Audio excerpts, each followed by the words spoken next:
Hello, welcome to my another new mini blog. তো আজকে ছিল অফিসের প্রোগ্রাম, এই জন্য আমি আর আমার ফ্রেন্ড রেডি হয়ে এসেছিলাম প্রপারভাবে। দেন আমাদের হঠাৎ করে ইচ্ছে জাগলো যে আমাদের একটু আইসক্রিম খেতে হবে শীতকালের মধ্যেও, তাই আমরা দুজন মিলে বেরিয়ে পড়লাম আইসক্রিম খাওয়ার উদ্দেশ্যে। দেন আমরা মহিলা সমিতিরা প্রোগ্রামের জন্য ফুল বাগেরা কিছু একটা রেডি করছিলাম ডেকোরেশন করার জন্য, অ্যান্ড দেন আমরা বেরিয়ে পড়লাম ফাইনালি আমাদের ডেস্টিনেশনের উদ্দেশ্যে। আর এটা ছিল আমাদের প্রোগ্রামের venue, Durgapur city centre food mart. তোমরা অনেকেই হয়তো সেটা দেখেছো।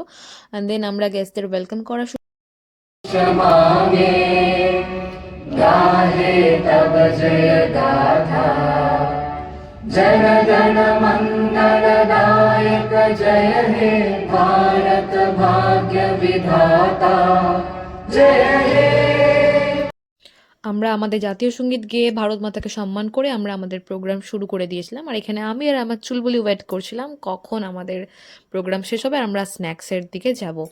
আর আমাদের স্ন্যাক্সে দেওয়া হয়েছিল চিকেন পকোড়া দুটো, আর দুটো দো পেঁয়াজি আর ফ্রেঞ্চ ফ্রাই। দেন এই সমস্ত কিছু শেষ হতে হতে অলমোস্ট 7:30 হয়ে গেছিলো। আর তারপর আমরা বেরিয়ে পড়েছিলাম আমাদের বাড়ি যাওয়ার উদ্দেশ্যে। তো আজকের মতো ভিডিওটা এটুকুই, ভালো লাগলে একটা লাইক